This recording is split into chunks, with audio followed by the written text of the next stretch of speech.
The first thing that caught Megan's eye wasn't the name on the reservation.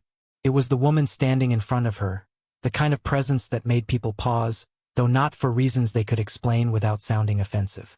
She was black, mid-40s. No flashy jewelry, no loud colors, no towering heels. Just quiet confidence wrapped in a navy blue trench coat and a soft leather weekender slung over one shoulder. The woman's hair was in a neat, low bun.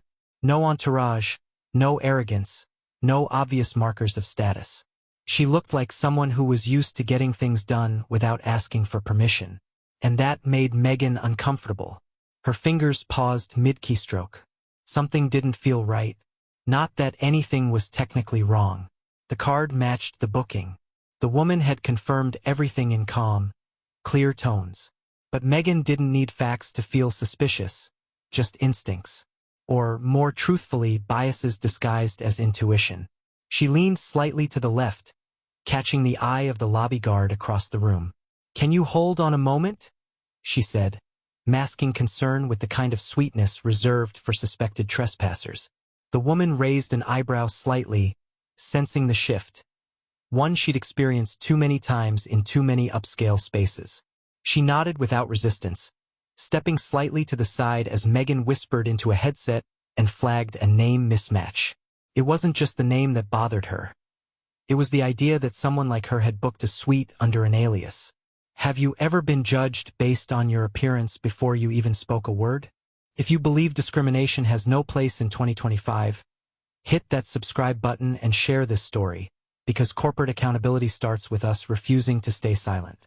Just an hour earlier, Ava Kellerman had stepped off a private red-eye flight from Tokyo with only one goal in mind: rest. The international board meetings had run 2 days over. Strategic partnerships, acquisition talks, diplomacy and power games layered beneath elegant dinners and executive smiles. Ava had navigated it all, as she always did, with precision, patience, and purpose. But now, in the still blue hours before sunrise, she just wanted silence. A moment to breathe before the next round of meetings. She had intentionally avoided attention, traveling without assistants or PR reps. Her alias, Marissa Blake, wasn't deception. It was policy, one used by nearly every executive in her company when traveling under media blackout conditions. What Megan read as suspicious, Ava knew to be protocol. She had stayed at the Valier Regent before. Many times, in fact. Not that anyone at the front desk seemed to remember. Corporate had already handled the clearance. The alias was logged, the reservation verified, her preferences noted down to the pillow firmness. But none of that mattered when someone had already decided you didn't belong. As Ava waited quietly by the desk, she caught glimpses of her reflection in the gilded mirror near the check-in area. The fatigue under her eyes was starting to show. Her clothes were comfortable, functional, not the typical look of someone arriving in the hotel's $1,300 a night orchid suite. That made her invisible in all the wrong ways. Inside the reception system, her file was marked with an executive security flag, one that required discretion. But Megan never clicked the internal note tab. She didn't need more information to build a narrative. To her, this was someone playing games with someone else's booking. Or worse, security stepped closer, posture stiff. The manager hadn't been called. There was no investigation into the system error. Just assumption after assumption, stacked atop a foundation of polite doubt. Ava knew the script, had seen it unfold too many times. In airports, at private banks, even in boardrooms. She could tell when the temperature shifted, when her calmness became suspicious, when her quiet became weaponized against her. The irony was never lost on her. Being unbothered made them more bothered, and so she stood, still, silent, letting it unfold. While Megan gestured toward her earpiece, another guest approached the counter. A white man in joggers and a wrinkled polo shirt. No reservation pulled up, no card on file. Yet within moments he was handed a complimentary room upgrade and a keycard sleeve. Ava saw it. The difference in posture. The ease of grace. She didn't flinch. Just watched. 10 minutes later, Megan announced the system was unable to process the booking, and that Ava would have to wait for someone from security to assist. She never mentioned the internal notes. Never read the corporate memo attached to the reservation. Never considered, even briefly, that the woman standing in front of her might not just belong here. She might own the table everyone else was scrambling to sit at. But Ava didn't correct her, didn't name-drop, didn't escalate. Instead, she stepped back from the desk, found a quiet armchair in the corner of the lobby, and lowered herself into it. She pulled out her phone, not to call corporate, not to expose the scene, but to send one short message to her assistant. Let them finish the play. She knew the story would flip, but she also knew that true change doesn't begin with fury. It begins with exposure. Outside, the city was just waking up. The sidewalks were damp from a night of rain. Yellow cabs cut between shadows and steam. But inside the lobby of the Voliere Regent, something far colder was unfolding.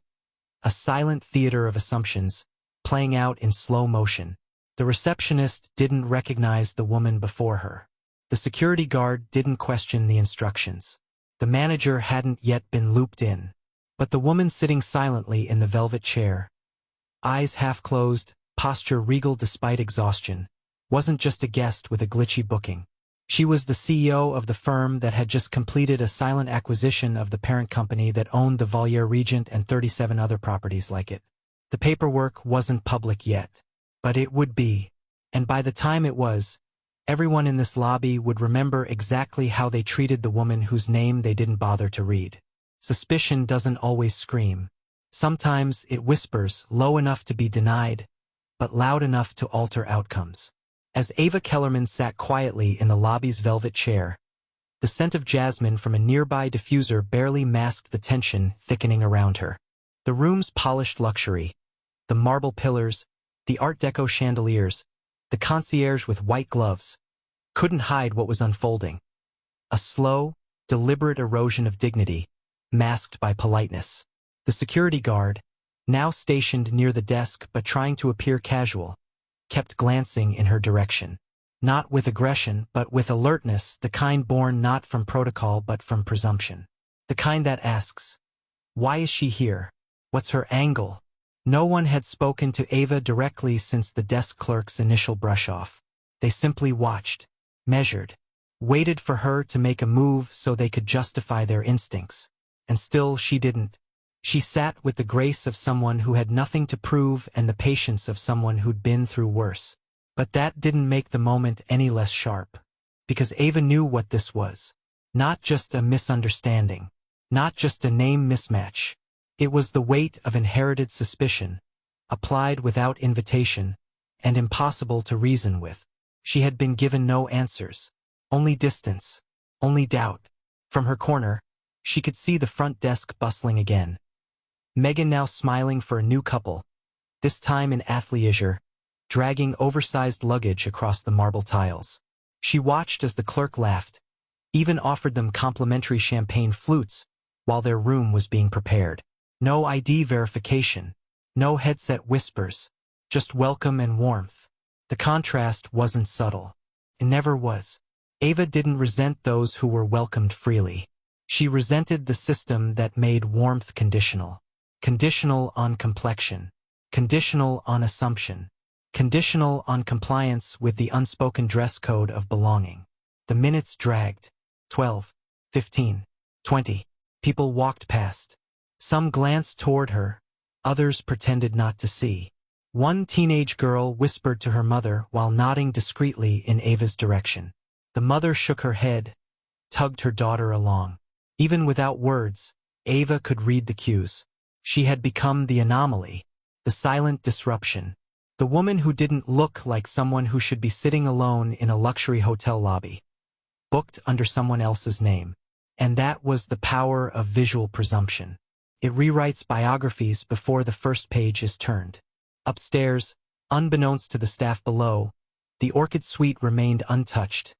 Floral arrangements freshly delivered, the blackout curtains drawn, the pillow menu selected in advance. All of it waiting for a guest the system claimed didn't match the name she gave. All of it waiting for the woman currently being quietly surveilled. At one point, a bellhop walked past Ava, pushing an empty brass cart.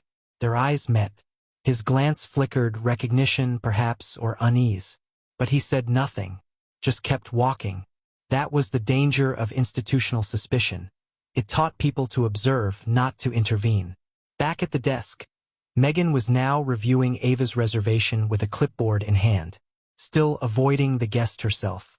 Still avoiding the part of the file marked Navura Executive Security Directive, Confidential Alias Protocol.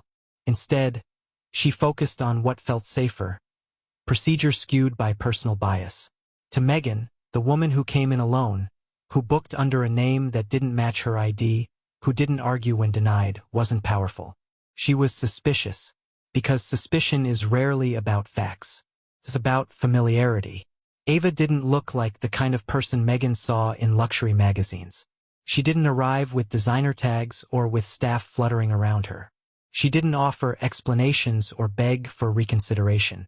She didn't play the part, and that alone was enough. But the real weight, the thing that gnawed quietly at the back of Ava's mind, wasn't personal embarrassment. It was the deep, familiar ache of watching a system run exactly as designed. Watching how quickly people defaulted to distrust when the packaging didn't match expectation. This wasn't just about her. This was about every young black woman who would walk into this lobby after her. Every student from Howard, every entrepreneur from Harlem, every professional trying to book a weekend of peace, who might be met not with welcome, but with evaluation. She knew her silence wouldn't fix it, but it might reveal it, and so she waited. Somewhere, a jazz piano track cycled for the third time through the lobby speakers. A mother with 2 children passed by, ushering them toward the elevators. The security guard scratched his beard and looked over again. Another concierge approached Megan, whispering something about the lady still sitting there. Megan shrugged. The assumption was baked in.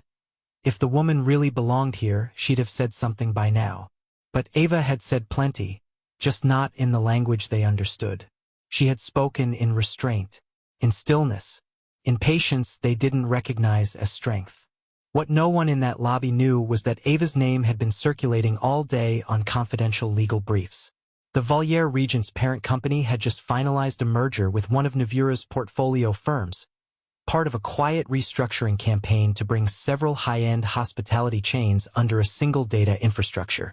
Ava wasn't just involved, she orchestrated the deal. And that suite upstairs? It wasn't a complimentary amenity. It was hers in every legal and corporate sense of the word. But now, the suspicion had built its own narrative. A woman arrives under a different name. She matches none of their expectations. She doesn't argue when they push her away. And so she must be wrong. That's how bias works. It doesn't wait for contradiction. It simply fills the silence with convenient fiction. Ava checked her phone again. The response from her assistant was already there. Understood. Legal watching. HR flag raised. Front desk under review. That was enough for now. She leaned back in her chair, legs crossed gently, chin tilted ever so slightly toward the lobby's grand chandelier. Not to admire it, but to remind herself where she was, what she was owed, what she was about to reclaim. No outburst, no reveal, just the truth unfolding in its own time. And when it did, the entire hotel would be forced to confront not just the name on a reservation, but the culture that made them doubt her in the first place. The hum of the lobby dimmed as the hour grew later, but inside the Valier Regent, something quieter and far more dangerous was gathering momentum. Suspicion had already taken root, but now it was being watered by silence, spread by side glances, and nourished by inaction. Ava Kellerman still sat quietly in the corner of the grand lobby, posture composed, phone resting and used beside her. She hadn't asked for assistance again. She hadn't protested. She hadn't even shifted her expression. Yet somehow, her calm seemed to unsettle them more than confrontation would have. Security remained nearby, not in a way that demanded presence, but in that calculated, hovering kind of way, circling just enough to be noticed, just enough to maintain plausible deniability. To anyone else, it might have looked like due diligence. To Ava, it looked like surveillance. The receptionist had done her part, alerted management, filed a non-verbal complaint via headset, and quietly told the concierge that a non-verified guest was loitering. What she hadn't done was check the flagged note on Ava's booking file. That small oversight, born from assumption, would soon prove costly. But for now, it was still growing quietly. 35 minutes had passed. Ava had yet to be formally spoken to. She wasn't escorted out. She wasn't offered a resolution. She was simply contained, left in the ambiguity between mistaken identity and presumed threat. And in that ambiguity, reputation became fiction. Across the room, the lobby cameras captured every angle, her composed posture, the glances she received, the moments the receptionist gestured toward her with subtle but suspicious energy. There was no yelling, no conflict, just a narrative built on posture and silence. That's how power works when wielded unfairly. It doesn't need facts, only suggestion. A young man, mid-20s, entered the lobby carrying a duffel bag. He stopped abruptly when he noticed Ava seated beneath the lobby's ornate wall sconces, flanked loosely by security staff pretending not to stare. The man hesitated, then subtly reached into his jacket pocket and hit record on his phone. He didn't know the full story, but something about the optics felt wrong. Too familiar, too quiet to be innocent. The phone's lens captured the scene. A black woman seated alone, security circling, the receptionist whispering. No raised voices, just tension and history, playing out again like it always does. The footage would later matter. But for now, it simply documented what too often goes unseen. Upstairs, the Orchid Suite still waited. Turn down service completed. Welcome card displayed on the nightstand. Fruit platter untouched. It was hers. Yet no one downstairs had the decency to verify it. Instead, a new manager arrived on shift. His name was Alan. Clean-shaven, late 40s, crisp navy suit, and the kind of gait that suggested confidence bred from corporate ladders, not empathy. Megan handed him a clipboard, summarized the incident, and pointed discreetly toward Ava. She's saying her name's something else, Megan explained, glossing over the truth. Doesn't match the ID she gave. Alan nodded slowly, his eyes narrowing. Another one of those situations, he thought. He approached the front desk monitor, pulled up the file, and paused when he saw the red-tagged security note beside the alias Marissa Blake. But instead of clicking it open, he minimized the box. A mental shortcut. Guests trying to game the system never had flagged profiles. The message must have been a glitch. So he did what the system had taught him to do. He ignored it.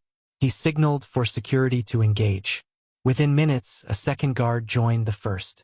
Together, they approached Ava's corner, flanking her like bouncers closing in on an uninvited guest.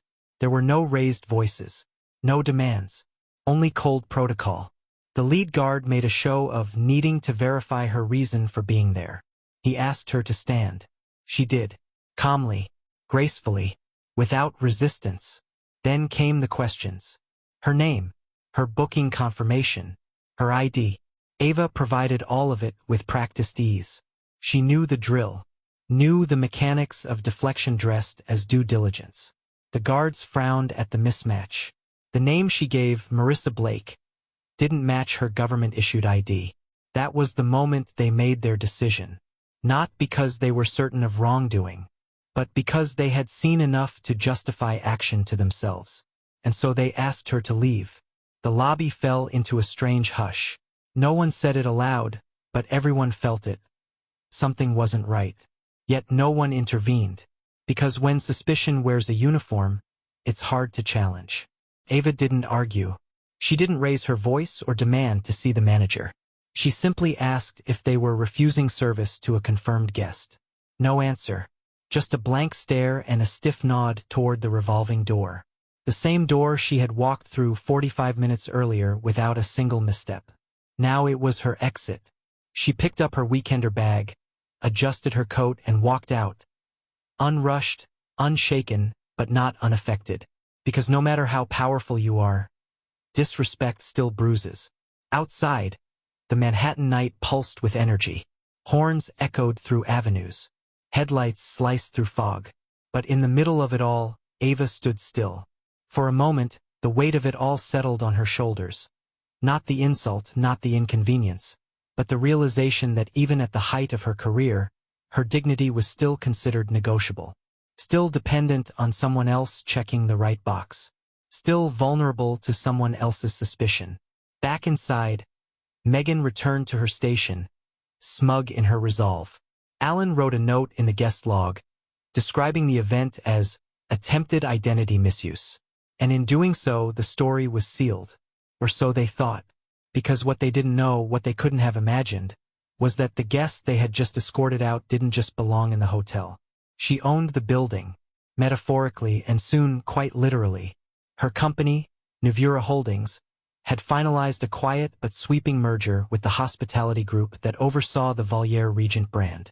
By Monday, Ava Kellerman's name would be inked onto the highest executive documents as a stakeholder with final say on operational standards across all North American properties. But tonight, she said nothing. Because the truest power doesn't always roar. It sometimes lets the world speak first, so the correction becomes impossible to ignore. Power doesn't always arrive with noise. Sometimes it waits in the shadows, silent, surgical, and patient. When Ava Kellerman stepped outside the Valier Regent that night, she didn't slam the door or demand apologies. She didn't call a lawyer or threaten legal action on the sidewalk.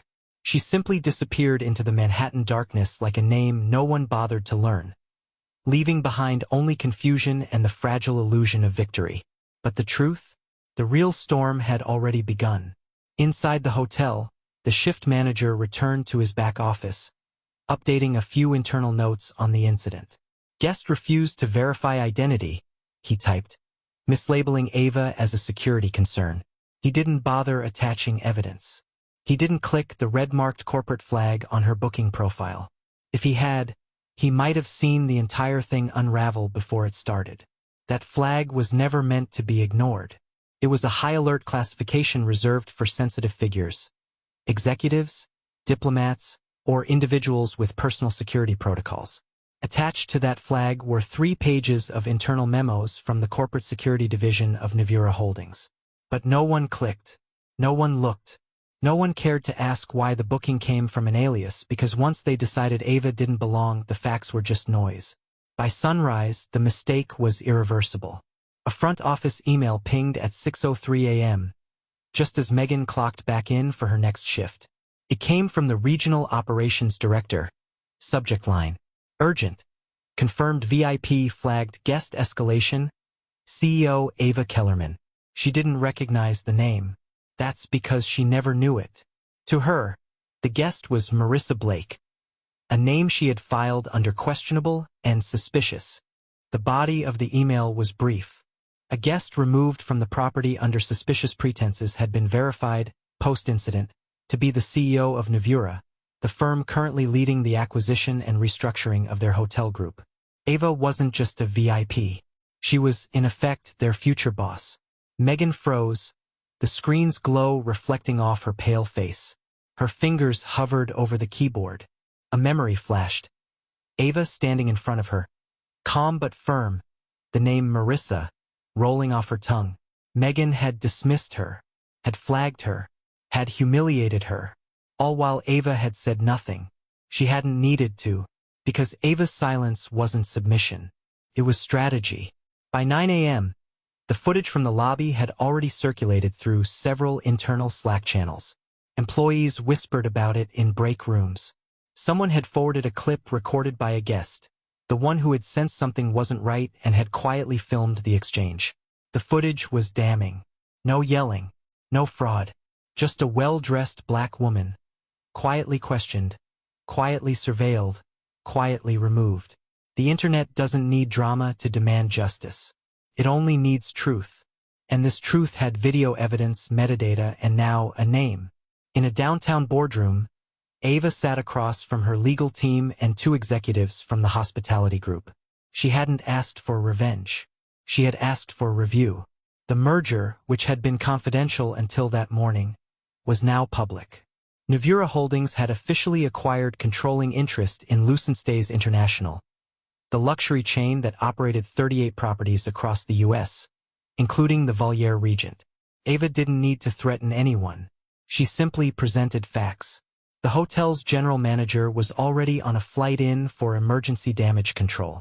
The front desk staff had been temporarily reassigned while the incident was investigated. But no amount of internal panic could undo the reality. They had profiled and removed the woman signing their paychecks. Still, Ava remained quiet. She issued no statement, no tweet, no press conference. But that silence only intensified the public response. Screenshots of her LinkedIn profile circulated. Clips of her keynote speeches began trending. Hashtag Ava Kellerman and hashtag corporate bias began climbing the algorithm. And suddenly, the story wasn't about a misunderstanding. It was about a mirror being held up to an industry and a world still governed by reflexes of exclusion. The story wasn't Ava's to control anymore. It had become a movement. Across LinkedIn and X, formerly Twitter, professionals of color began sharing similar stories under the hashtag mistaken guest. Stories of being denied upgrades, escorted out of lounges, mistaken for staff at their own conferences. Ava had said nothing, but in saying nothing, she had ignited something louder than outrage, solidarity. Meanwhile, inside the Voliere Regent, the cracks deepened. The regional HR director arrived on site by mid-morning to interview staff. The security footage was pulled. So were internal logs, headset transcripts, and Megan's initial statements. Every moment was time-stamped, every assumption recorded, and none of it was defensible. Not when the flagged memo had been ignored. Not when the staff had failed to follow protocol. Not when the guest they humiliated turned out to be the very person reshaping their corporate future. By noon, the hotel's parent company issued a formal internal memo to all staff.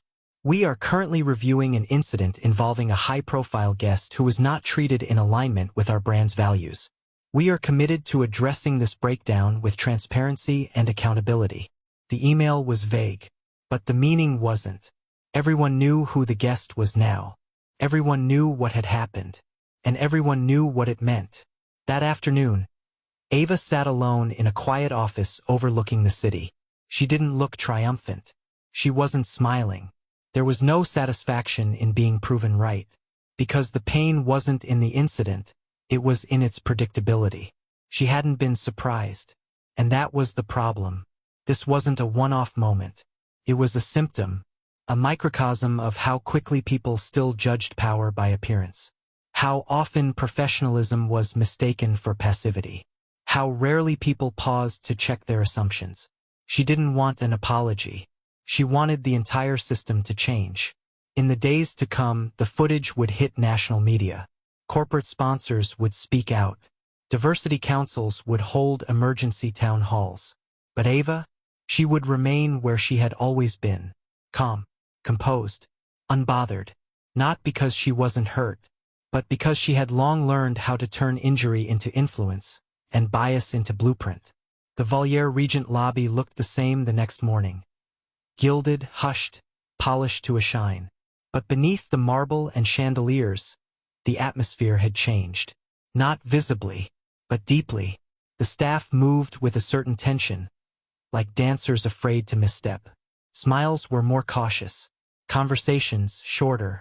Silence lingered just a second longer than usual after every guest interaction. Because they all knew. The whisper had traveled fast. Much faster than the hotel's formal apology ever would. The guest who had been quietly escorted out the night before had returned. Not in person, but in reputation, headlines, and corporate memos. She was the new face they couldn't ignore, and the judgment they could no longer hide behind. The security team had been pulled from public areas that morning, rotated for retraining, according to the shift board. But everyone knew that wasn't the full story. Internal footage had been reviewed, audio transcripts extracted from headset logs, and every moment, the glances, the whispers, the decision to ignore protocol was documented. There was no yelling, no slurs, just quiet, traceable bias. The kind that doesn't need to be loud to be devastating. HR representatives had flown in from headquarters. Megan, the receptionist, had been called into a meeting room on the second floor. She'd applied extra concealer that morning, though nothing could mask the nerves. She sat across from 3 executives and a compliance officer who did not make small talk. In the room, they walked her through the timeline. The decision not to read the profile note. The failure to follow the alias protocol listed in staff training. The unnecessary alert to security. Then, the words that came next weren't cruel. They were just final. And as she exited through the staff doors, her name badge no longer clipped to her blouse, she realized that the real damage hadn't been done to the hotel. It had been done by it. The clip of Ava's removal, subtle, steady, quiet, had now amassed 3.6 million views on social media. But it wasn't the video that stung most. It was the comments. Executives shared their own stories. Flight attendants described guests mistaking black pilots for baggage handlers. Harvard grads posted photos of being followed around luxury stores. Corporate consultants told of being questioned at the doors of conferences they were scheduled to speak at. And each one of those stories pointed back to one truth. Appearances, not merit, still decided how people were treated. Within Nevura's headquarters, Ava watched the storm unfold without reacting publicly. She had no need to explain. The world had connected the dots on its own. But behind closed doors, she moved swiftly. An internal audit was launched across all 38 properties of the hospitality group. Each flagged guest complaint from the past 3 years was reopened. Each racial bias training program was suspended and rewritten. And each executive received a memo. Quiet failure is still failure. If we build a business that treats protocol as optional, we deserve to fall beneath the weight of our own negligence. It didn't read like revenge. It read like restructuring. Meanwhile, corporate sponsors who had previously partnered with the Valier Regent brand began pulling back. A luxury travel app removed the property from its featured listings. A Fortune 100 company publicly canceled its leadership retreat, citing recent troubling behavior inconsistent with our values. It wasn't just about a hotel anymore. It was about a culture exposed. In the employee cafeteria, staff whispered about what might come next. Would there be firings? Would management change? Would training now include a real conversation, not just a slideshow on diversity? One housekeeper, who had worked silently at the hotel for 12 years, whispered to a colleague. She didn't shout, didn't argue, didn't try to prove anything. And she still made the whole world listen. Ava hadn't planned for the story to go viral. She didn't want pity, or applause, or vengeance. What she wanted, what she had always wanted, was standards. Not just policies printed in staff manuals, but actions. The kind that weren't dependent on whether someone looked like they belonged. She remembered being 24, a first-year analyst, watching a senior executive be denied access to a corporate retreat breakfast because he wasn't in a suit. She remembered the way he had laughed it off to save face, then spent the whole day avoiding eye contact with anyone who had seen it. Ava had promised herself that day, if I ever sit at the top, I'll make sure the door opens fully. Not just for me, but for the ones who come after. Now she was at the top, and the door had tried to close on her anyway.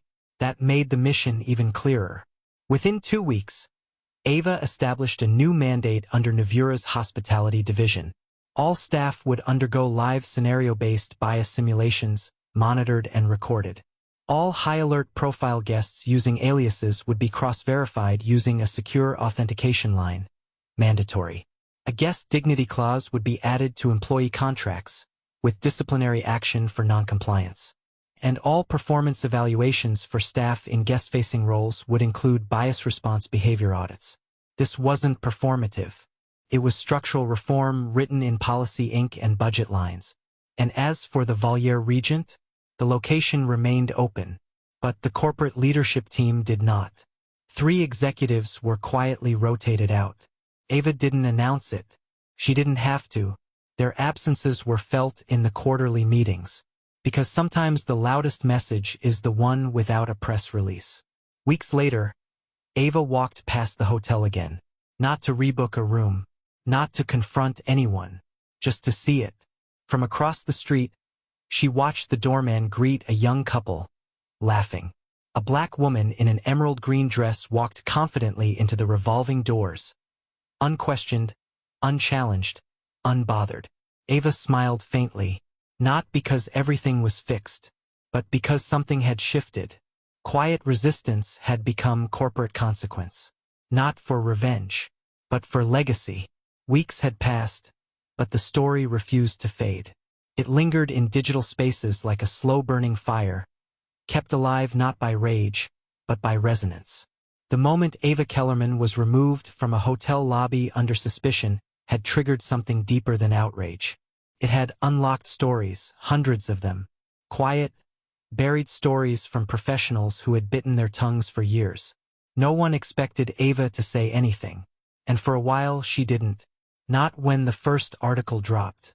Not when the anonymous staff member at the hotel leaked the internal memo.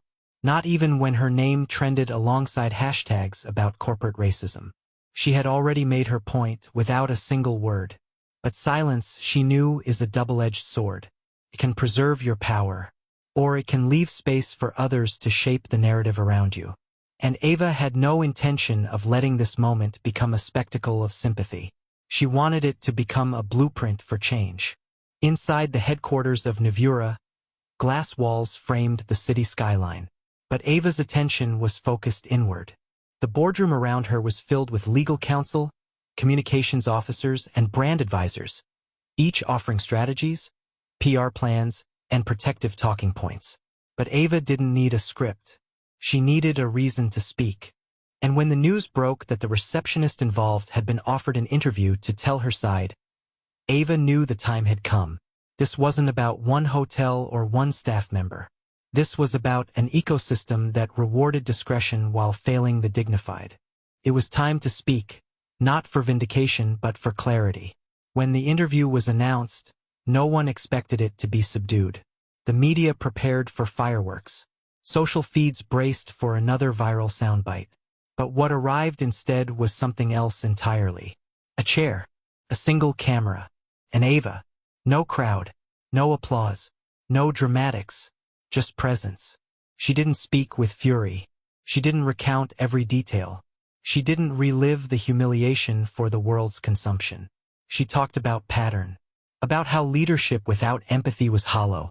About how power meant nothing if the systems it oversaw still failed the people at the margins.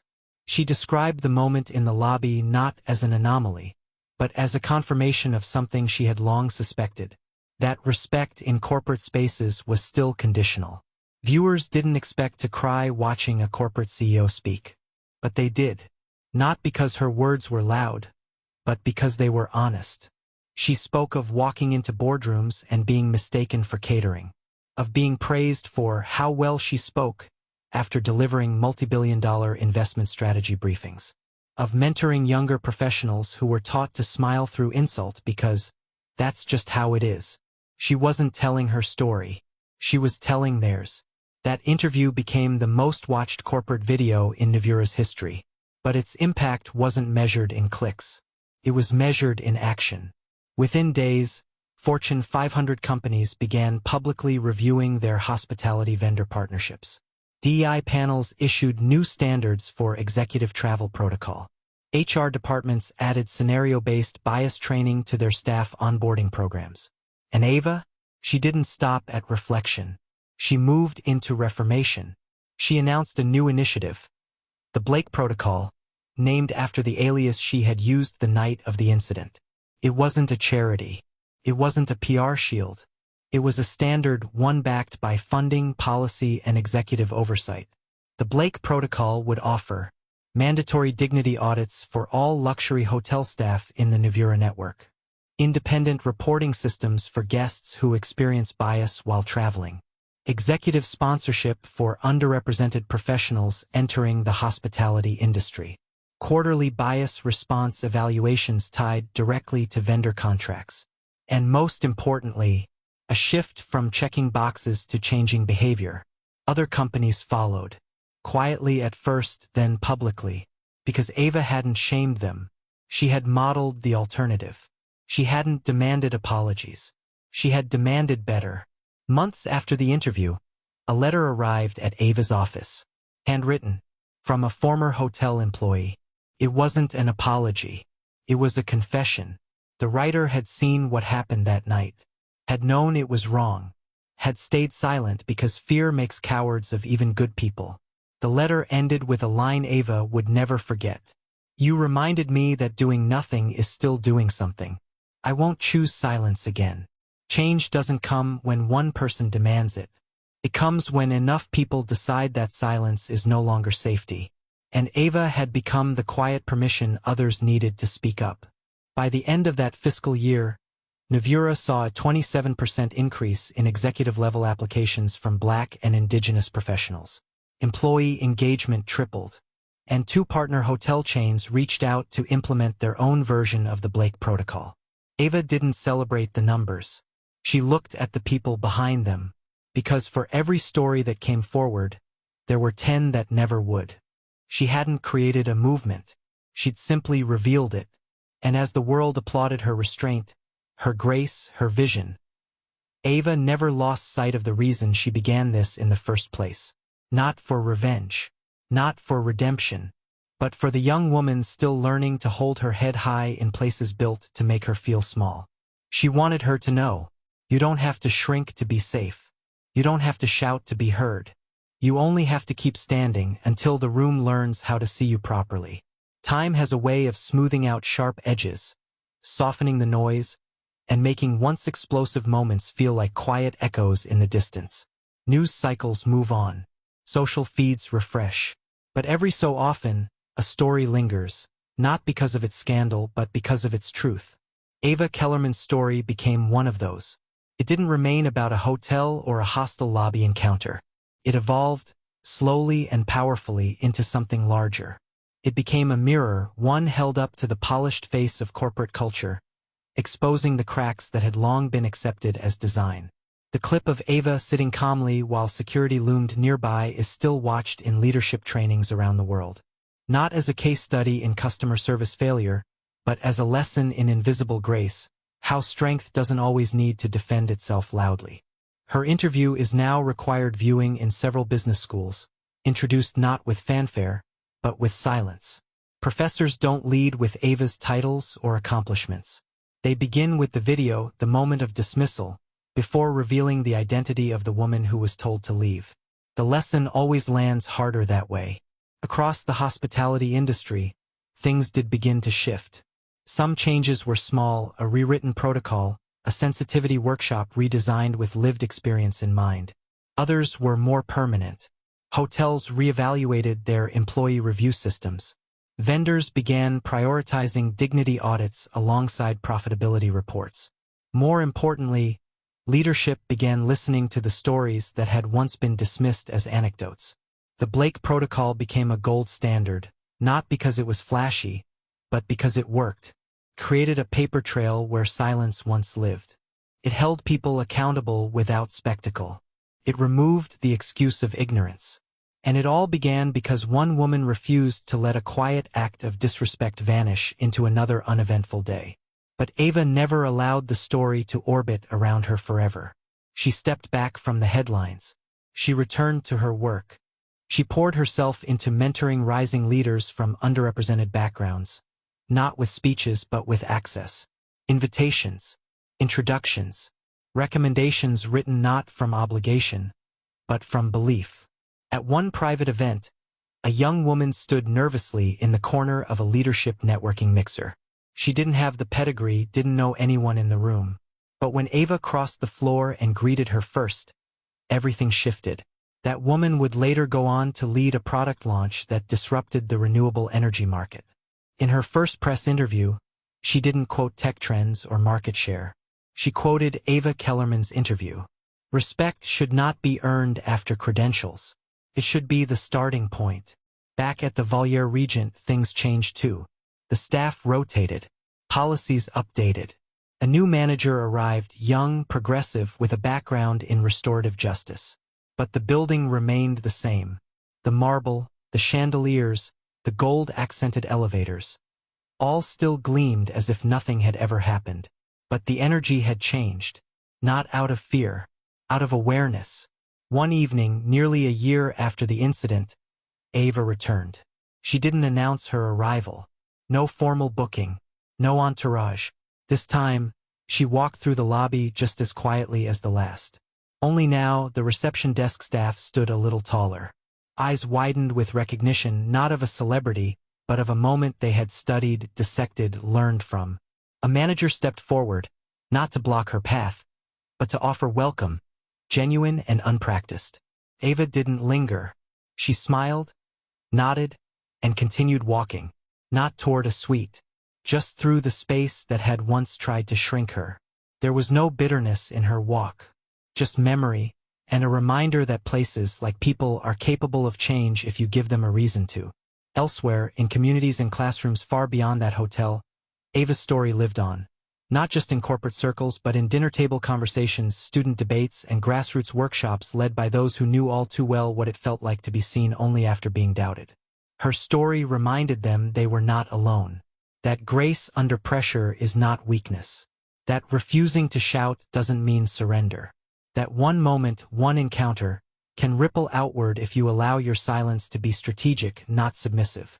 Legacy, Ava knew, wasn't about what you owned. It was about what you left behind in other people.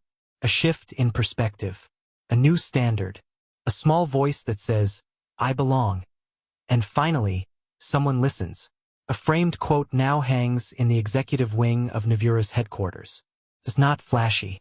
Just simple white text on black. It reads, when they couldn't see who I was, I didn't make them look harder. I made the room change its definition of success. Underneath is Ava's name, etched not in gold, but in glass, because her story was never about vengeance. It was about transparency and transformation. If the story moved you, made you think, or reminded you of a time you were judged before you ever got to speak, don't let it end here. Comment below and share your thoughts.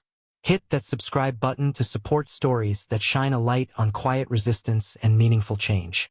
This isn't just a story about a CEO. It's a story about all of us and the world we choose to build next.